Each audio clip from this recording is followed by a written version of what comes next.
It's gon' feel like you payback, hating, love to say that.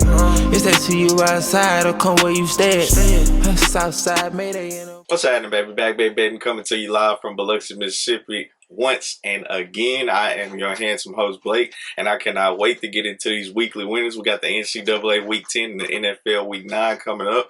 Let's lock it up and let's get paid. Now, to review last week, we had New Mexico at Army at 11 o'clock. Like I said, I hate playing at 11 a.m. That was a loss.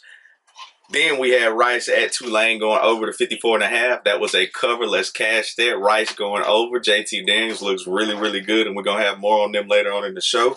And then we took an L with Troy at Texas State, taking the +6. Troy rolled, and it's good because it's good when you can win money on teams that you watched the week before. And Chuck's picks, he went 2-0. Western Michigan and Eastern Michigan cashed that. And Oregon going on the road against Utah, making it look easy. The game was close, yeah, when they stepped off the bus. Oregon blows Utah out 31-7. Now, and to recap the NFL, we went 0-1-1. Push with the Jets and the Giants. Late game field goal pushed us out. Can't do anything about that. And we took an L with the Jags and at Pittsburgh. Pittsburgh won us the money though Thursday, like I said. So if you follow us on BackBayBetting, you know. Now, Chuck's picks. He had two pushes. The Jets and the Giants, that was a lock agreement with me, pushed out of that one, and he took the +4 with Cleveland at Seattle. That was a push as well. Nobody hurt there on Chuck's picks. Now, NCAA Week 10, to start us off, we're going to Nashville, SEC matchup. Auburn goes on the road, giving up the 12.5 to Vanderbilt. I love Auburn in this matchup. Vanderbilt has lost 7 straight SEC games.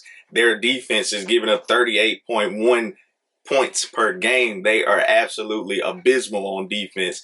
And last week, not to mention, A.J. Strom, the starting quarterback, is still out. And last week, they only threw for 60 yards passing in a game. That was terrible. Auburn, on the other hand, beat Mississippi State last week.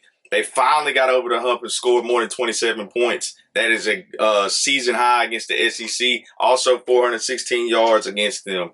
So I will be on Auburn minus the 12.5 at Vanderbilt in Nashville at 3 o'clock. Now at 6:30, another SEC matchup.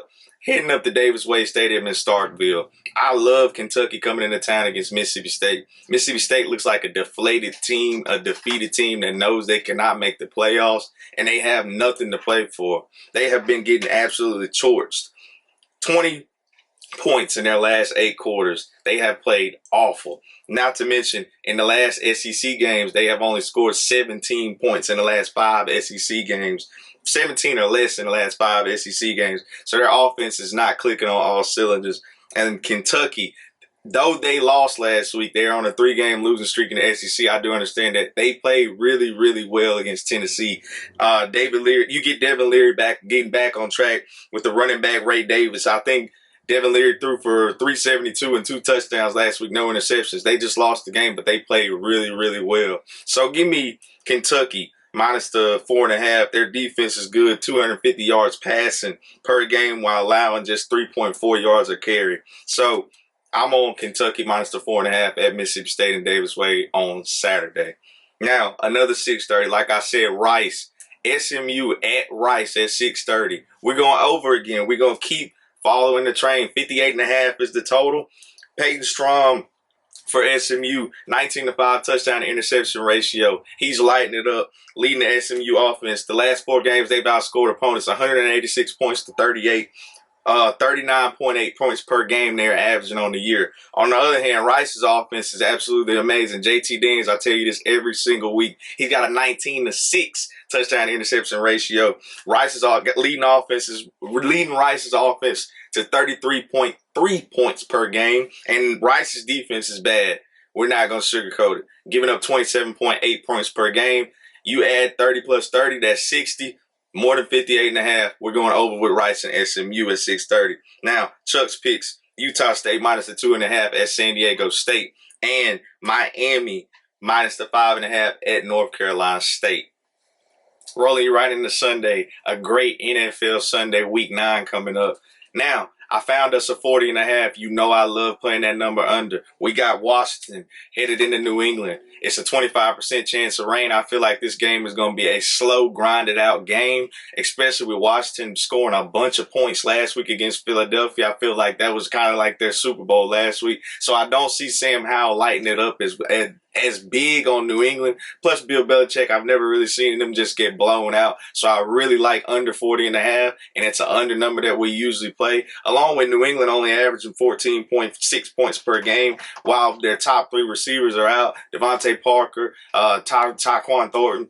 I mean, I don't see New England being able to score the ball that much. If Washington somehow does score, I think they score 24-10. That's 34. That's 34 points. So 40.5 is an under number. Well, I'm going to be on the under at 12 o'clock in New England and Washington.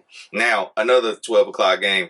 Indy heads to Carolina. I love Indianapolis in this game spot in the 2.5. Carolina did beat the Texans last week coming off the bye week, but they still did not look that good. Since Indianapolis fired Frank Wright, they are the 6th highest scoring offense. They are averaging 25.6 points per game, and they're the only team out of all 8 games to score 20 plus. So I really like Indianapolis to light Carolina up. Carolina's defense is missing J.C. Horn and Jeremy Chin. They are not going to be able to play defense with Indianapolis in this high-powered offense.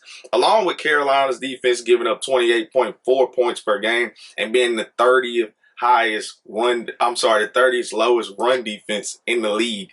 They are pretty bad. So I think Michael Pittman has a good day. I think Jonathan Taylor has a good day, and I love Indianapolis in this spot.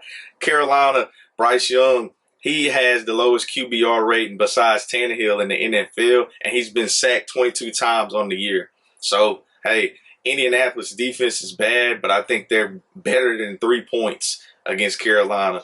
Honestly, I lean towards the over. 43.5 looks like it might be a great play for us to make. Taking you right into Chuck's picks, he's got Minnesota at Atlanta.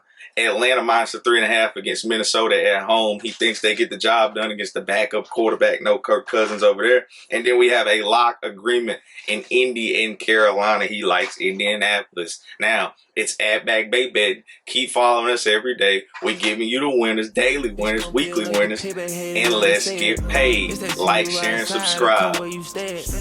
Southside,